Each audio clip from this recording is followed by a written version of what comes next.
გამარჯობა, ეს არის გადაცემა გვერდიდან და მე ვარ დავით კალანდია.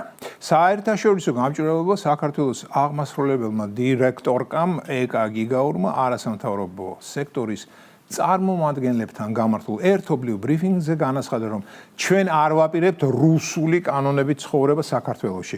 ივანიშვილის მიზანია, რომ ჩვენ ყველა გვაცხოვროს რუსული კანონებით. ეს არ მოხდება.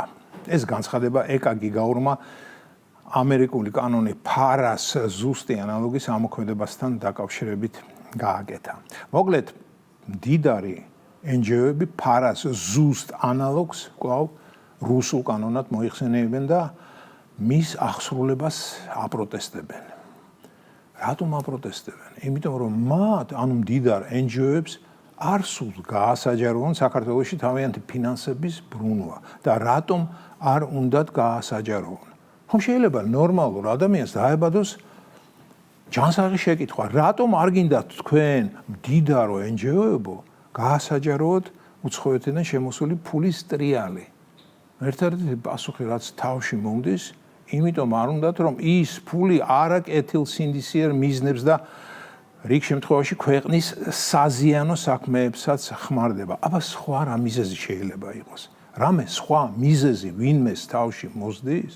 ერთ-ერთი ასეთი მდიდარი NGO-ს ხელმძღვანელმა ვინმე კლდიაშვილმა საჯაროდ დაიფიცა, რომ არც ერთ ნაბის არ გადაუდგამ ჩვენი ქვეყნის საზიანოდ და გამისკდეს მიწა, როცა ამას ჩავიდენო.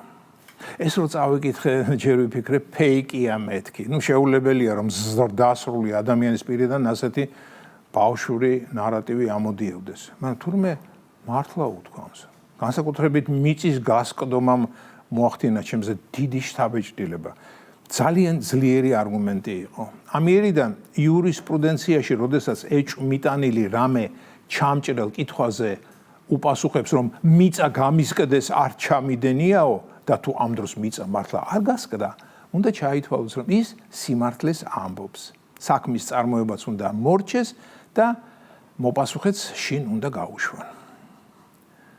წელიწად ნახევარია იბრძვიან ეს NGO-ები, რომ მათი ფინანსების გამჭვირვალობა არ გახდეს ხელმისაწვდომი ფისკალური ორგანოებისთვის. ეს მამაცხვენებულნი ასეც რას აკეთებენ აქ საქართველოში, რომ წელიწად ნახევარია იხევიან შუაზე და ართმობენ მიწის არც ერთ გოჯსაც კი კბილებით იცავენ თავიანთი ფინანსების ხარჯვითი ნაწილის იდუმალობას.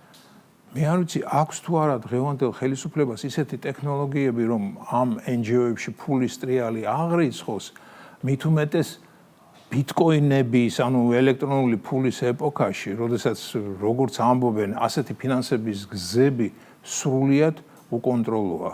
ბიტკოინის არსი და ბუნება ჩემთვის გაუგებარია, რადგან ხურდაზე და ქაღალდის კუპიურებზე გაზრდილმა ადამიანმა ვერ ჩავწვდი თუ რა არის ბიტკოინი. ამიტომაც პირადად მე მას, ანუ ბიტკოინს ვერიდები და ისე ვაგრძელებ საკუთარი მწირი სახსრების შენახვას ღორის ფორმის თიხის ულაბაში.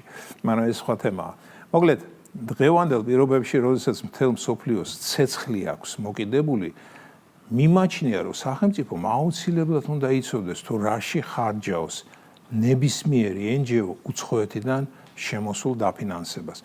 სახელმწიფოს იზიარებს ჩემს აზრს და ამიტომაც მიიღო ეს კანონი. კანონი, რომელმაც ასე გადარია ეს NGO-ები.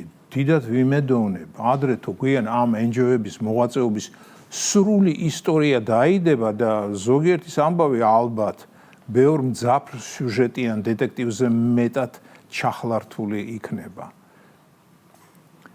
მეგობრებო, რატომ მიეცა NGO-ებს ასეთი ძალაუფლება? ეს არის ჩემთვის სრულიად გაუგებარი ამბავი. გაგონილი მაქვს, რომ თურმე იმაზეც იყო ლაპარაკი, მთავრობის წევრების დანიშვნა, მოხსნა, სხვადასხვა სამთავრობო პერეტრუბაცია, მოძრაობა, ყველაფერი ეს უნდა შეთანხმებულიყო ამ წონიან NGO-ებთან. დიახ, რიგ დასავლელ მაყურებელს, ვინც თავს ჩვენ ბრძანებლად თვლის, ქონდა ასეთი მოთხოვნა. ანუ გამოდის, რომ ვინმე ლომჯარიას ან გიგაურს მაგალითისთვის საქართველოს პრემიერ-მინისტრის, ან თავდაცვის მინისტრის, ან პარლამენტის თავმჯდომარის, ან ციხის უფროსის კანდიდატურის დანიშვნაზე შეიძლება ვეტო დაედო, სრული სიგიჟე რა. დიახ, ლომჟარია გადახედავდა კანდიდატების სიას, მე ამოიღებდა წითელ ფლომასტერს, დაადებდა რეზოლუციას, არ ვეთანხმები და მორჩა და გათავდა. რასაკვირველია, მანამდე ლომჟარია თუ გიგაური გადაურეკავდა თავის დამფინანსებელს, წაუკითხავდა სიას, დაახასიათებდა თითოეულს დასავლეთის ინტერესების ლოიალობაზე და მერე ის უხილაველი დასავლელი ეტყოდა, ეს დატოვეთ, ეს არა, ეს ორჯერ არა და ასე შემდეგ. ყველაფერს ამას აქვს ორველისებრი სურნელი. მოკლედ ვაის გავეყარეთ, ვუის შევეყარეთ. მთელ ამ ისტორიაში ჩემთვის ყველაზე შეურაცხყოფელი ისევ და ისევ რჩება ის, რომ ეს დასავლელი პერსონები ჩვენ ჰომო საპიენსებად არ აღვიქვამენ. ვერა და ვერ ეგუებიან იმ აზრს, თუ როგორ ბედავს ეს პაწია ქვეყანა მადდამი დაუმორჩილებლობას, როგორ არასრულებს დასავლურ მითითებებს, როგორ არ ეცემა ძირს ნებისმიერი დასავლელი მაღალჩინოსნის გამოჩენაზე და არ ლოკავს მის გამოწოდილ ხელს. ეს იყო განცემა გვერდიდან და მე ვარ დავით კალანდია.